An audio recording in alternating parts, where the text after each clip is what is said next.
이슬람 세계관의 양대 축을 맡고 있는 이란과 사우디 지도부를 둘러싼 불확실성이 커지고 있습니다. 이런 변화가 세계 경제에는 어떤 영향을 미칠지 살펴보기 위해서 장지향 아산 정책연구원 중동센터장님 모셨습니다. 이란 내에서 운행되고 있는 그냥 뭐 국내선 비행기나 헬기는 확실히 굉장히 많이 노후가 돼 있습니다. 가장 큰 이유는 이제 이란 이슬람 공화국이 처음으로 건립됐었던 1979년으로 돌아가야 되는데요. 그러니까 1979년에 당시 굉장히 부패했던 왕정에 저항해서 시민들이 이제 혁명을 조직을 해서 그 왕을 폐위를 시키고 이제 새로운 이란 이슬람 공화국을 이제 건설을 했는데 그 해 1979년에 이제 시민들 가운데서 좀 이렇게 과격한 이 혁명을 지지하는 대학생들이 테헤란 주재 미국 대사관을 점령을 했죠. 그래가지고 미국 외교관 52여 명을 444일간 억류를 했었습니다. 그러니 당연히 미국에서는 바로 제재가 들어갔고 당시 대통령이 카터 대통령이었는데 이 카터 대통령이 재선에 실패를 해요. 그 재선에 실패한 여러 가지 이유 중에 뭐 결정적이었던 건 다시 경제가 안 좋았었다라고 하는데 그 둘째 이유 정도로 이 이란의 그러니까 미 대사관 인질 억류 사건을 제대로 처리하지 못했다. 그래서 그때부터 이제 이란에는 뭐 여러 가지 제재가 들어가는데 그 중에 하나가 이제 뭐 키 제재 품목 중에 하나가 이런 비행기 항공 관련 부품이라서 뭐 이란 하면은 아까 말씀하셨듯이 이제 영내 패권국이잖아요. 그래서 이제 뭐 군 규모도 90만 명을 보유하고 있고 뭐 미사일도 순항 미사일도 자체 개발하고 뭐 드론도 개발하고 하는데 공군력은 현저히 낮습니다. 그냥 일반적으로 얘기해서 정말 1979년부터 제재를 받지 않았던 시기가 없었던 나라라고 보시면 되고요. 그래서 경제 상황은 늘 안 좋습니다. 그런데 정말 79년부터 늘 안 좋다 보니 늘 제재를 받다 보니 이제 이란 내에서 저항 경제라고 해서 자신들끼리 내수를 굉장히 활성화시켜서 우리가 비록 산유국이지만 그래서 이제 다른 옆나라 산유국들은 뭐 제조업도 없고 다른 산업 기반도 없는데 우리는 이 제재라는 저주를 기회로 만들어서 제조업을 좀 발전시켜보자. 발전시킬 수밖에 없어요. 다른 이렇게 석유를 마음대로 팔지를 못하니까. 그래서 이게 참 아이러니한 건데 제재를 받는 산유국인 이란 이슬람 공화국은 다른 아랍 산유국에 비해서 제조업이 좀 발달이 되어 있고요. 그래서 그래도 여전히 경제가 쉽지는 않지만 저항 경제라는 이름하에 시민들이 나름 적응을 해가면서 살고 있기는 합니다. 제가 이제 말씀을 들으면서 한번 대략적인 지표를 찾아보니까 재작년에 그 IMF 집계를 보면 재작년 물가 상승률이 50%가 됐다고 하더라고요. 그러니까 그 정도면은 진짜 어마어마한 거잖아요. 저희 그렇죠. 뭐 사과값이 많이 오르면 금사과라고 하는데 50%면 거의 모든 품목이 사실 우리가 뭐 금이다 이렇게 말할 정도인데 제가 이제 약간 조금 그 헷갈린 거는 이란 하면 패권국이고 산유국이라서 사실은 굉장히 오일머니 뭐 부자 나라 이렇게 생각을 했는데 생각보다 이렇게 안 좋은 상황인 거네요. 안 좋은 상황이죠. 그리고 이제 아까 그 인플레이션에 대해서 얘기를 했는데 이제 시민들은 굉장히 자조적으로 이제는 뭐 예를 들어서 좀 큰 물건을 사려면 돈을 이렇게 세는 게 아니라 무게를 재야 되는 거 아니냐 뭐 이런 얘기를 할 정도로 이란 화폐 가치는 떨어진 것도 사실이고요. 그리고 예를 들어서 이제 오일머니가 많이 있을 텐데 왜 저렇게 가난하지라는 질문에는 오일은 많습니다. 근데 오일을 팔 수 있는 나라가 극도로 제한적인 거죠. 그러니까 아까 말씀하신 2015년도에 정말 세계를 깜짝 놀랐던 역사적인 이란 핵합의가 체결이 됐었잖아요. 이제 그때만 하더라도 이제 핵합의가 체결이 되면 외자 가 들어오고 그리고 이제 이란으로서는 자신들의 오일을 뭐 다양한 국가한테 팔 테고 막 이런 기대에 부풀어 있었고 그 당시만 해도 우리나라가 2015년, 16년 그 전부터도 이란에서 오일을 굉장히 많이 수입을 했었어요. 네 번째, 다섯 번째에 해당하는 수입국이 이란이었거든요. 그런데 지금은 그러니까 2018년도 트럼프 행정부가 시작되면서 고강도 제재가 실시되면서부터는 우리는 이란 오일을 거의 뭐 수입하지 않고 있어서 그러니까 이란도 오일을 팔 수 있는 나라가 중국 정도로 제한되어 있습니다. 라이시 대통령이 뭐 굉장히 급작스럽게 죽은 건 사실이지만 우선 첫 번째 대통령이라는 지위가 이란 이슬람 공화국에서 뭐 국가의 수장은 아니거든요. 그러니까 우리나라로 치면 행안부 장관 정도. 그러니까 이란 이슬람 공화국의 수장은 이 최고 지도자인 아야톨라 하메네이 이 종교 성직자이죠. 이슬람 법학자. 그 사람이고 그 사람은 이제 종신직이고 최고 수장인데 반해 라이스는 대통령이었어요. 그러니까 대통령은 말로는 그냥 2인자라고 하지만 사실 뭐 두 번째 버금가는 권력을 갖고 있다라고 보기도 약간 어려운 정도라고 생각하시면 될 거고요. 그럼에도 불구하고 라이시가 대통령이지만 차기 최고 지도자가 될 가능성이 있었다라는 얘기는 있었어요.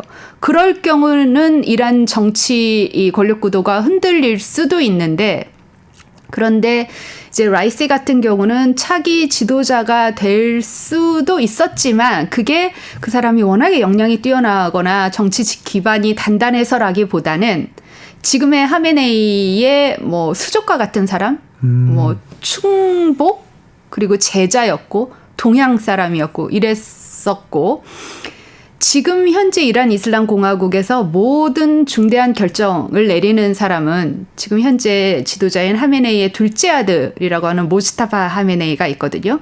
즉 그 사람이 제가 생각할 때는 최고 지도자가 되기는 좀 어려울 거예요. 왜냐하면 우선 아직 그러니까 나이가 50대 중반 정도인데 아직 이 이슬람 성직자의 최고 레벨은 못 올랐어요. 아야톨라가 되지를 못했고 그리고 두 번째로는 아까 1979년에 이란이 혁명을 통해서 세습 왕정을 무너뜨린 다음에 이슬람 공화국을 세웠거든요. 근데 이 공화국에서 세습을 할 수는 없는 거예요.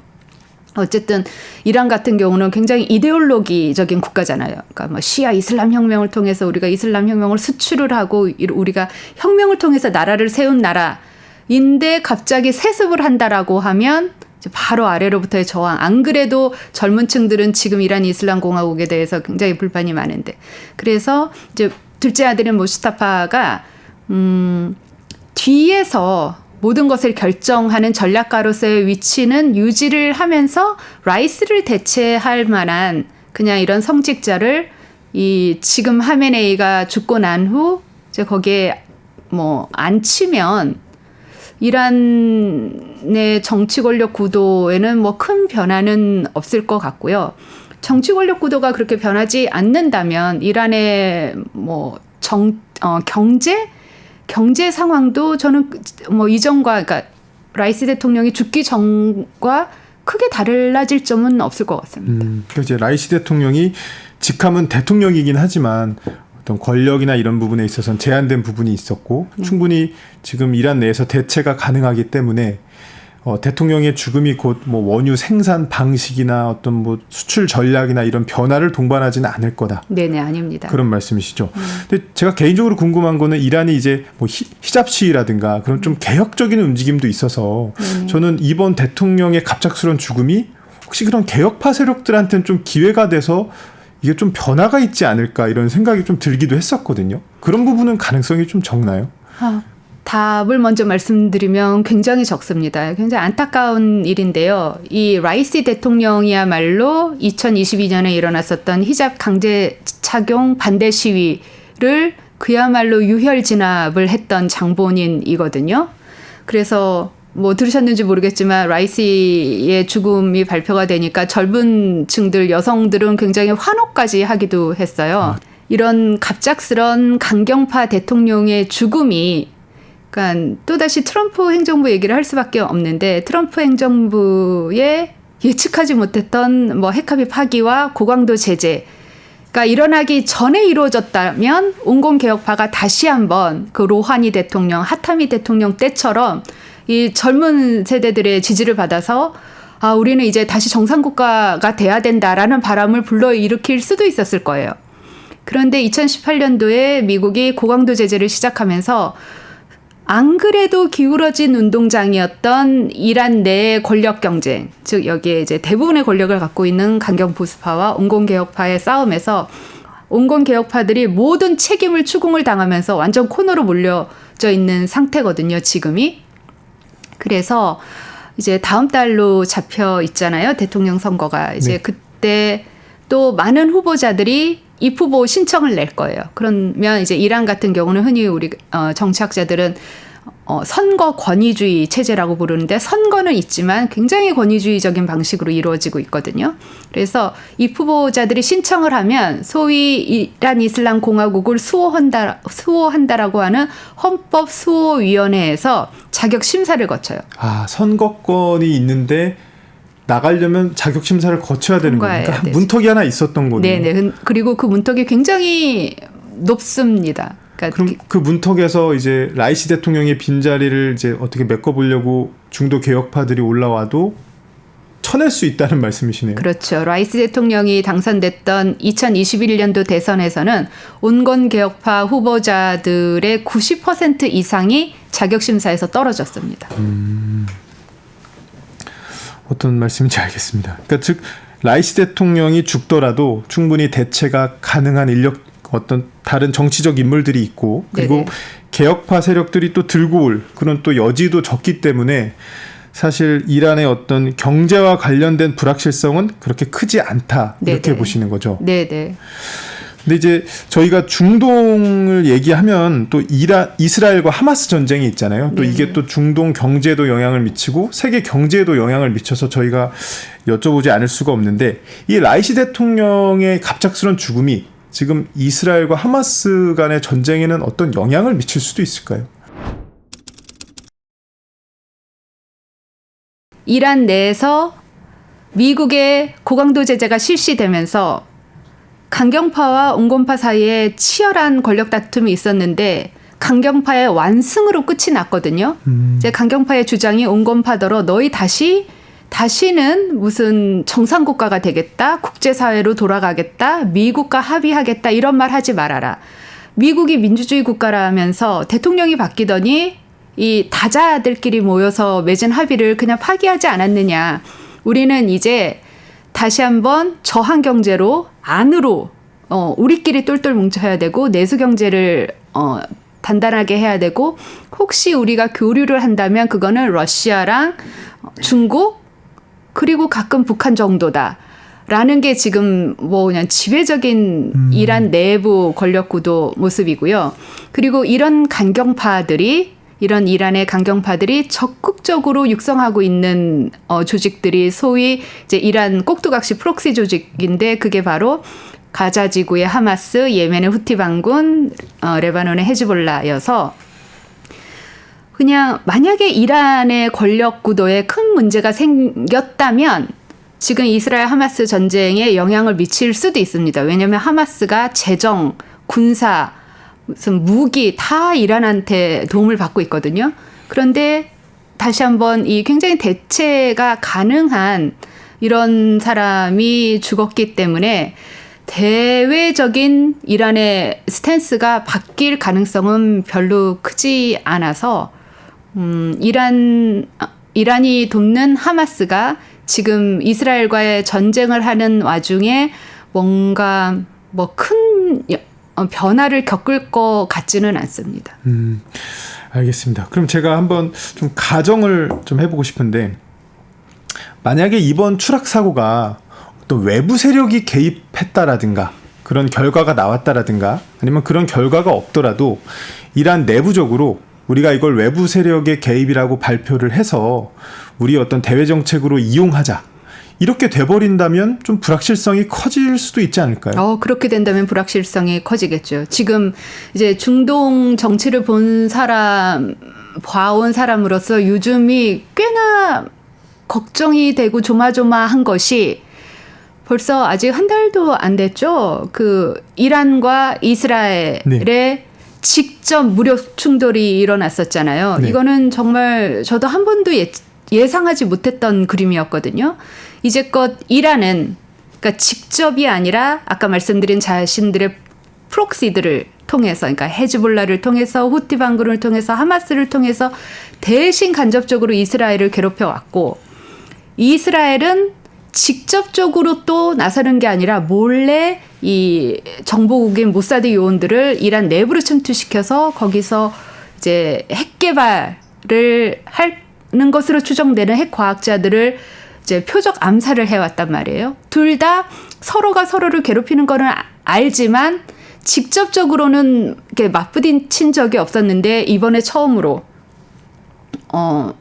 그러니까 이란에서 이스라엘을 향해서 300여 발의 미사일과 드론을 쐈고 이스라엘도 그거에 대해서 보복 공격을 했거든요. 즉 이때까지는 대놓고 이렇게 맞부딪히지는 않았는데 이제는 어떤 형식으로든 대결 충돌이 가능하다라는 게 이제 밝혀진 상황에서 만약에 이제 이란의 뭐 이런 강경 보수파가 아무리 생각해봐도 이거는 이스라엘이 또 모사드 요원을 침투시켜서 헬기를 가지고 장난을 친 것일 수도 있다라고 뭐 그거를 우긴다면 또 다시 정말 생각하고 싶지 않은 직접 무력 충돌이 될 수 있는 빌미를 제공해줄 가능성이 생길 수도 있을 것 같아요.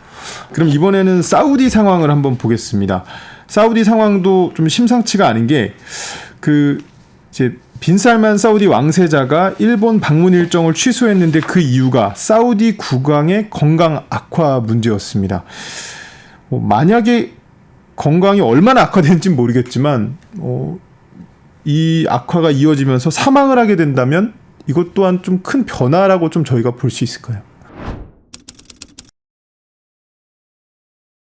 뭐 당장 살만 국왕이 죽는 일이 발생한다 하더라도 사우디에서는 무슨 권력 공백 내지는 국내적인 정치적 불안정이 일어날 가능성은 극히 낮습니다. 아버지 국왕이 되게 아프시다라고 했는데 국왕은 진짜 많이 아프거든요. 그리고 만약에 국왕이 진짜 왕세자가 일본에 가 있는 사이에 뭐 죽거나 하면은 이게 큰 일이니까 그래서 저는 연기한 것 같고 그래서 일본 홀대론이냐 뭐 이런 얘기가 나오기도 했지만 사우디와 일본의 정치, 외교, 경제 관계는 굉장히 좋습니다. 그러니까 우리가 이제 사우디의 비전 2030 프로젝트에 열심히 참여하려 하고 그 네옴시티 프로젝트에도 뭐 열심히 하려고 하는데 사우디 입장에서 가장 중요한 나라로 뭐 두 나라를 꼽는다면 우리와 그리고 일본일 정도로 그러니까 사우디에게 일본은 뭐 그 양국의 협력 역사가 사실 우리보다도 더 오래됐고 그리고 뭐 왕세자가 특별히 개인적으로 일본을 굉장히 좋아한다 하더라고요. 신혼여행도 일본으로 갔었고 뭐 일본 애니메이션도 굉장히 좋아한다 그러고 그런 얘기를 뭐 그러니까 사적으로도 많이 듣고 공식적으로도 사우디에게 이 비전 2030을 성공시키기 위해서 제일 본받고 싶은 나라는 한국이고 그러니까 한국이 어쨌든 뭐 원조를 주는 나라 받는 나라에서 주는 나라로 급성장을 한 그런 모델이 우리가 사고 싶다라는 거와 일본과는 오랜 관계와 뭐 안정적인 경제력 이런 면에서도 굉장히 크게 의지하고 있습니다. 일단 교수님 모셨으니까 이스라엘 하마스 전쟁도 좀 여쭤볼게요. 그 뭐 라파 지구에 대한 뭐 지상전이 이제 뭐 임박했다 이런 소식도 있었고 또 다시 뭐 중재안을 협의하고 있다는 소식이 있었는데 지금 정확히 좀 전황이 어떻게 되고 있는 건가요? 전쟁 상황이? 지금은 이제 교착 상태이죠. 그러니까 교착 상태라고 함은 이제 이스라엘에서 굉장히 강경한 이 정책을 펼치고 있는 네타냐후 총리와 그의 측근 이제 극우 엘리트들이 자신들이 공표했던 것만큼 이 라파 지상전을 막 이렇게 몰아붙이지는 못하고 있습니다. 그러니까 왜냐하면 이제 미국에서 여러 가지 이유로 이제 국내적으로 뭐 대선을 앞두고 유권자들의 실망이 크고 중동 내 여론도 너무 안 좋고 그리고 네타냐후 총리가 제가 봤을 때는 저 미국과 이스라엘 관계가 저 정도로 안 좋아질 수가 있나 싶을 정도로 이 미주당 정부에서 제안하는 이런 것들을 정말 단칼에 많이 거부를 했었어요. 미국 눈치를 안 보는 거군요. 많이 안 보죠. 그래서 이제 미국의 전쟁 대응 방향이 굉장히 많이 바뀌었습니다. 한 3월 말부터. 그래서 그 전만 하더라도 뭐 이스라엘의 방위권이 중요하다. 그리고 하마스를 근절하기 위해서는 우선 휴전은 좀 반대해야 된다라고 했는데 3월 말부터는 미국이 앞서서 휴전 적극 찬성 그리고 라파 뭐 최후의 지상전 절대 반대 그리고 이스라엘의 지도부 교체를 정말로 강하게 압박을 하고 있고요. 지도부 교체라고 한다면 네타냐후 총리를 갈아치우겠다. 네. 조기 총선을 지금 미국에서 굉장히 자주 얘기를 하고 있고 이 사실 미국에서 민주당 정부가 들어서면 이스라엘의 그런 보수 정부랑은 삐그덕거리기는 마련이지만 지금처럼 관계가 악화된 적은 없었는데 예를 들어서 이 바이든 정부가 출범하고 나서 자신들의 가장 대표적인 중동 우방국인 이스라엘의 총리인 네타냐후를 백악관으로 한 번도 아직 초대를 안 했어요. 대신 네타냐후의 가장 강력한 라이벌인 베니 간츠라고 육군 참모총장 출신의 지금 야당 대표를 백악관으로 초대해서 아무래도 안 되겠다. 뭐 네타냐후 총리가 우리가 이제 팔레스타인 가자 지구의 인도주의 작전을 하려고 해도 자꾸 방해를 한다. 어떡하냐라고 하면서 베니 간츠에게 이제 백악관에서 9월 조기 총선을 하자라고 해서 베니 간츠가 돌아가서 이제 시민 단체들 앞에서 그 기자회견을 하면서 9월 조기 총선이 답인 것 같다라고 하면서 진짜 굉장히 지도부 교체를 압박을 하고 있고요. 더 나아가서 이제 백악관에서는 네타냐후 총리에게 도대체 너희의 그러니까 전후 시나리오가 뭐냐 그거를 밝혀라. 라고 했더니 또 얼마 전에 베니 간츠랑 이 국방부 장관이 네타냐후 총리한테 6월 초까지 정확한 전후 평화 시나리오를 밝히지 않으면 우리는 지금 전시 내각에서 떠나겠다라고 하는 상황이라 그나마 다행인 거는 이 강경 우파들이 하고자 했던 라파 이 마지막 최후 지상전은 굉장히 제한적으로 이루어지고 있는 것 같고요. 그러다 보니 하마스는 아직까지도 항상 내세운 것이 선 휴전, 선 이스라엘 군 철수, 그 다음에 후 뭐 인질 교환 뭐 이거를 내세우고 있는데 거기에 대한 자신들의 입장은 더 강경해지고 있고요. 그래서 지금 네타냐후 총리 같은 경우는 아무래도 자기와 굉장히 개인적인 케미가 잘 맞는 트럼프가 돌아오기를 기다리면서 최대한 자신의 정치 생명을 연장하려 하고 있을 테고요. 그리고 이스라엘 내에 이제 야당, 뭐 진보 연합은 거의 매일 지금 뭐 국회 크네세트 빌딩 앞에 가서 뭐 네타냐후 총리 사퇴, 인질 조기 귀환을 뭐 구호로 내걸고 시위를 하고 있는 상태입니다. 그러면 이 이스라엘 하마스 전쟁의 가장 큰 변수, 지금 단계 이 교착 상태에 빠진 이 전쟁의 가장 큰 변수는 이스라엘과 미국의 관계라고 볼 수 있겠네요. 그렇죠. 이스라엘과 미국의 관계, 그리고 이스라엘 내부에서 이 강경 우파와 진보 중도 연합 간의 싸움이죠. 그리고 어찌 보면은 그 가운데 이 하마스가 원하는 대로 전쟁이 흘러가는 게 아닌가라는 굉장히 뭐 생각하고 싶지 않는 어두운 그림도 좀 그려지는 것 같고요. 지금 하마스 같은 경우는 이슬람 급진주의 테러 단체거든요. 원하는 것이 그러니까 최대한 국제사회로 하여금 자신들의 정치적 목적을 뭔지를 듣게 하고 그리고 이걸 통해서 이제 자신과의 라이벌 상태인 이 팔레스타인 내부의 팔레스타인 자치정부 온건파죠. 이스라엘이랑 같이 협상을 하는 이들을 지지하는 세력들을 뺏어와서 자신들의 하마스 지지 세력으로 만드는 것인데 그게 이들의 목표라면 지금 뭐 어느 정도 달성해 가고 있는 것 같아요. 그러니까 이 하마스의 목표가 뭐냐면 제일 먼저 이스라엘을 지도에서 없애서 이 이스라엘이란 국가를 파괴한 다음에 그 위에다 이슬람 국가를 세우겠다라는 것인데 이 이스라엘 국가를 대표한다라고 하는 네타냐후가 최고 우방으로부터 늘 압박받아 국내에서도 압박에 시달려 그리고 뭐 국제 형사재판소에서는 네타냐후와 그 하마스의 신와를 같이 이 동일선상에서 네, 두고 이렇게 봐. 뭐 이러니 하마스는 그냥 이렇게 지켜보면서 이게 재밌는 그림이네라고 생각을 하고 있지 않을까라는 생각이 듭니다. 그럼 교수님 뭐 마지막 질문일 텐데 그럼 교수님께서는 지금 이 교착 상태에 빠진 전쟁이 앞으로 좀 어떻게 흘러갈 것 같다. 우리가 뭘 좀 집중해서 봐야 할 것 같다. 좀 보시나요?